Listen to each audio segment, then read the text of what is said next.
Hey friends, so this is the last part of the planetary series videos, and today in this video I'll be talking about the planet Ketu, or the south node of the moon.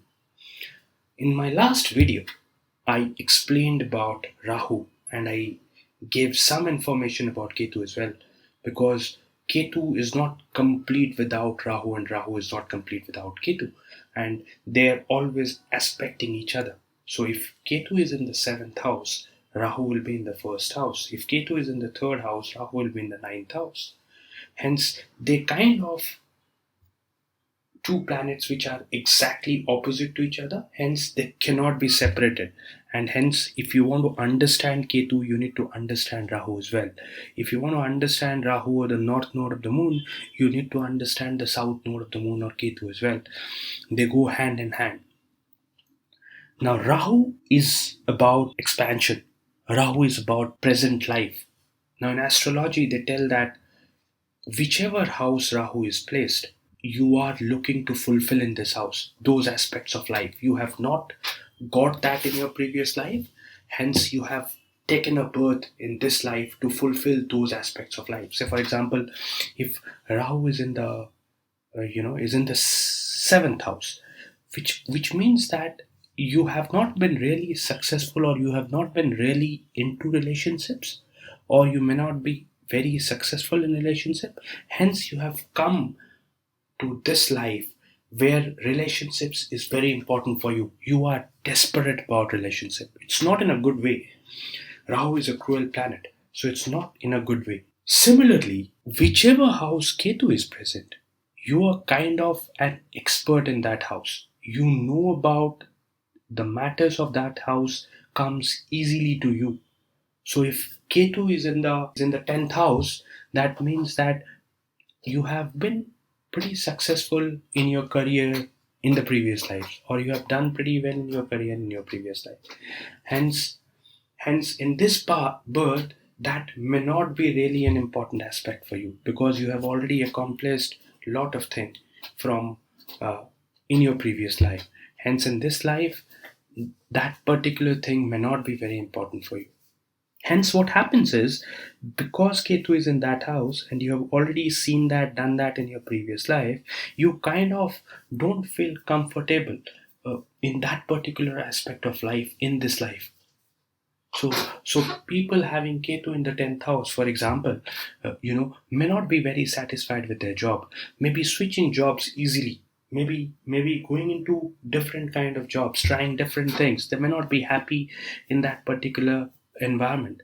They may not be really interested to work, and so on. Now, coming back to Ketu, what does Ketu represent? Ketu represent moksha or nirvana. It's a spiritual planet, but spiritual in a wrong way. Jupiter is also a spiritual planet. Jupiter is also a religious planet, but Jupiter is a very very auspicious planet from a religion and spirituality point of view, whereas Ketu can take away everything from you.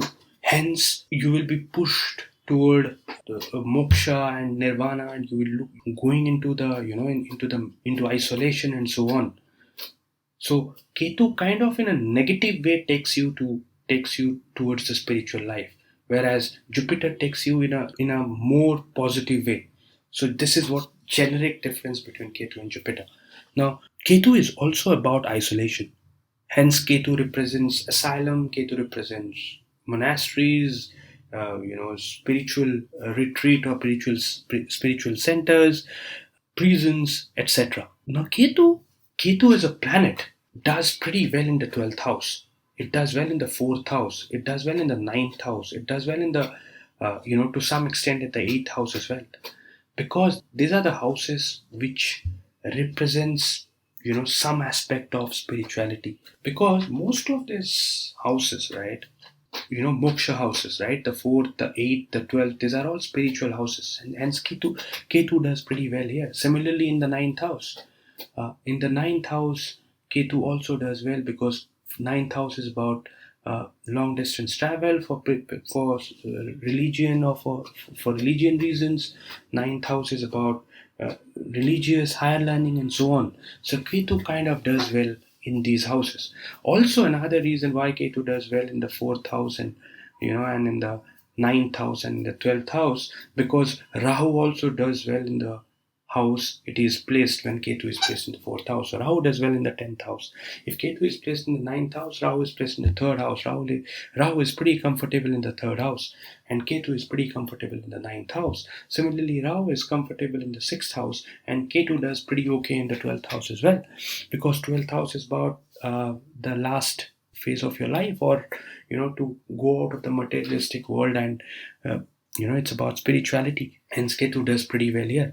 I have seen in a lot of charts, if Ketu and Jupiter are present in the 12th house, these people really, really do well from a spirituality point of view. These people can leave their homeland, or they can go into a place and become a saint or a sage. I've seen a lot of charts, or they have these kind of tendencies to do a lot of long hours of meditation, to go to and be a part of satsang, to listen to those rishis and babas and so on. So these are the people who have a Ketu, Jupiter in the 12th house. Ketu doesn't really do well in other houses, because Ketu kind of doesn't is not an extrovert planet. It's a very introvert planet.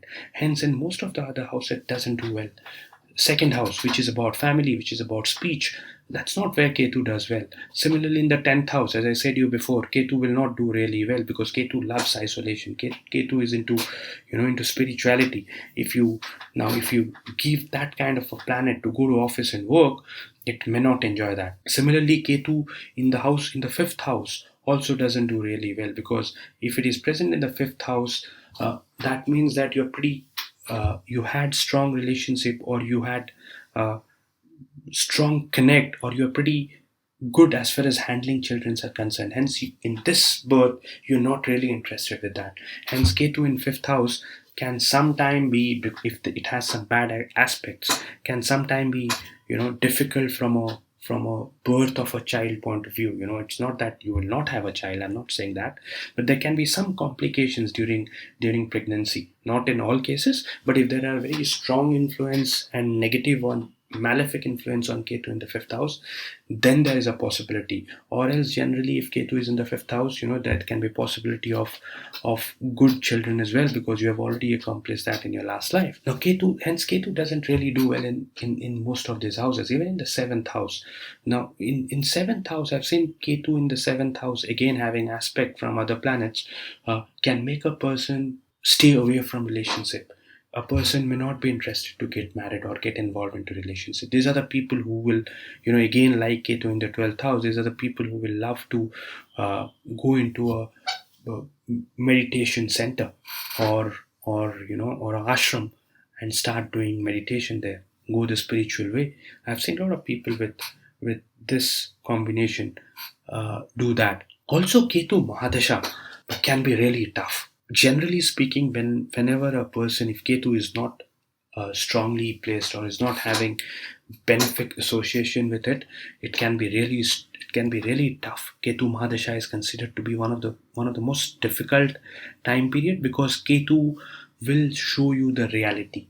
Ketu will take away everything from you, so that you then understand that what life is, or what is the purpose of life, is what Ketu will tell you. Ketu will tell you that this materialistic world is not everything. You have to go above, and you have to climb your ladder to go up. Hence, it becomes a difficult time period for you, but you come out of it strong. You start doing a lot of meditation. You start to understand what life is. Now, coming to science, Ketu, they say, is exalted in Scorpio and Sagittarius. Few literatures, or few places it has been mentioned that Ketu does well in Scorpio, or is exalted in Scorpio. There are other literatures where it is mentioned that Ketu does well in Sagittarius. Hence, these are two signs where it is considered to be exalted. Now, again, like Rahu, Ketu, when I see how a Ketu Dasha will give result, or when I try to predict about Ketu Mahadasha, for me sign is not important. For me, houses are important, like Rahu, the houses are important, and also the dispositor of Ketu. Now, if the dispositor of Ketu is a benefic, or if the dispositor of a Ketu is well placed, then Ketu Dasha can be pretty good for you. But if Ketu is in a bad house and the dispositor is also weak, then it can be really difficult. So that's how I see. I don't really look into signs because in my research at least, signs don't really play a major role when it comes to Rahu and Ketu. So Ketu again like Rahu, because they go hand in hand. Hence Ketu as a planet which is alone in your chart, it will do pretty well. So if it is conjunct with some of those planets, it really doesn't do well. It doesn't do well with if Ketu is conjunct with, say for example, if Ketu is conjunct with Sun, that can be pretty difficult because Sun is about extrovert, Sun is about your ego, whereas Ketu is about contraction. Ketu is introvert. Ketu is about isolation. Hence, you kind of get confused. Now, if Ketu is with Moon, then there is a possibility of you, and there are other bad aspects, then you may get depressed, you may get lonely. But the good thing about a Ketu and Moon combination is, I have seen in few charts where there is a close conjunct between, or close connection between Ketu and Moon, these people do have good intuition power, right? They can predict things easily. So it's they can do well in subjects like astrology, or for that matter, they can predict about future, or they have this intuitive power and so on. Now, Ketu also does well with Jupiter because Jupiter is a spiritual planet, and Ketu, as I said to you before, also Ketu and Jupiter in 12th house or in the 9th house, 4th or 8th house can make a person highly spiritual. Ketu also does well with Venus because Venus is also about love, and when you bring spirituality to love, Ketu does pretty well with Venus as well. Ketu doesn't do well with Mars and Saturn. It kind of struggles with Mars and Saturn. Now, Ketu cannot conjunct with Rahu because Rahu is always opposite to Ketu. So, and Ketu and Rahu are always aspecting each other, direct aspect. So, guys, this is what I wanted to tell you about Ketu. With this, I have completed the planetary series. I started with the Sun and I've completed today the Ketu. Hence, from next video onward, I'll start something new. If you have any comments, if you want any, I'm already getting comments from viewers who want videos. I should make some particular videos. If you think you are interested to know about any particular topic, please do mention below. If you like my video, kindly share it. Please subscribe to my channel. Thank you. Take care. Bye bye.